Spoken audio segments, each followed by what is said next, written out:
Alright, a quick little video, Chris, on this Galaxy. I got it all up and running. Really had to do quite a few things, which I'll sort out on paper for you. Something I will say is the regulator section had to be redone. The crystal filter had some issues. I managed to get that to work okay. I got the power working, sideband transmit, AM, FM, all of that works fine. Everything's working great.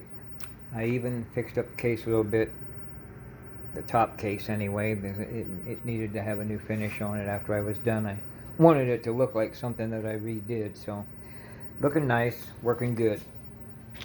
I'm going to put this up here in the saddle here now, on the stand, and we'll run through a quick show me. Right now it's showing hello 1 2 lower side, and that's what it sounds like coming through my monitor on the lower side. Hello tree tree tree. You can see on the analog scope down there, good signal on there. It's showing the way it should. Tree 3 3 3 3 3 3. Hello 1 2 3 4. Hello. Alright, we're on upper side now. 1 2 3 3 4. Hello tree. It's working great. Good image on the scope.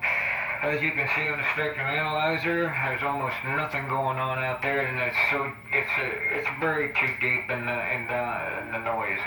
I'm not even worried about it. It's actually looking pretty damn good for a Galaxy. Alrighty, this is AM. Same way on AM. There's any problems here. I got it set up just a tad over 100%, as you can see by the tiny little white spots there in the audio. Otherwise, it sounds good. Reverb works good on it. The reverb repeat works good. 1 2 3 4. And I don't much care for reverb myself, but it does work. The robot 1 2, the robot works. And the voice control change, it works as well. If you word it down, 1 2, hello, that's working great. Alright, we're back to regular now. We'll go turn the verb off and see if we can get the FM there. Alright, there we are on FM. 1 2 3 4. Hello 1 2, hello. Alright, I'm just going to show you quickly the receiver sensitivity. I don't know if you can see, we're at a negative 108 right now on the frequency generator. I'm going to go ahead and go all the way up to 114. You can still hear the tone at negative 114. It's hot receiver. The thing I recommend on this receiver is you're probably going to want to run the ARF gain back a little bit on noisy conditions. Other than that, very hot receiver, no problem with that. Alright, finally, you'll hear some feedback from my monitor when I stop talking, but if you notice, hello, we're on the 20 watt scale. Hello, hello, hello, hello, hello. I have it set right on 15 watts, which, that's the place I got it the cleanest. That's where I got it to sound the best. You want to turn it up? That's certainly your prerogative, but I'd suggest you leave it where it is. Now this is AM, and after toning it down a little bit and trying to get the thing to work good across every function, FM, AM, sideband, this seemed to be the place to leave it. Now, that being said, if you turn the power all the way up, your peak power will go and exceed 15 watts on AM. And that's with about an 8 or 9 watt dead carrier.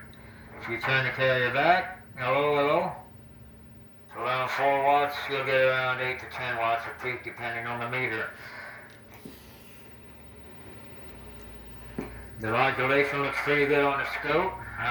If you keep the gain turned up a little bit and you keep the power at around 7 watts or so and talk on it, I think you can talk all day on it on AM and it won't be an issue. Trying to go over in my head all the things that I had to do to this thing, aside from the full alignments, which I actually ran them twice. Obviously I set the bias on the drivers in the final section. I set it to specs, or maybe just a tad higher than specs. Actually in the specs it claims you can go 25 to 75 milliamps. I actually set it at 55. 55 and 100, based on the way you do the alignments on these. It's dead on 12 o'clock, both the coarse and the fine. I redid the fine so that the fine works both on transmit and receive properly. I did a little bit of work on the echo chamber, echo part of it, because it had dirty connections and stuff. I cleaned all the controls and the switches. Cleaned the faceplate. As I showed you before, I kind of put a new coating on the top faceplate, on the top cover, and it looks a lot like new there now. It's a good looking radio. It's a pretty damn good working radio, so it took about 6-8 hours of my time tracing down all the little problems and correcting some things that other people did inside. So there you go. That's your radio, Chris, and we're getting ready to pack her up.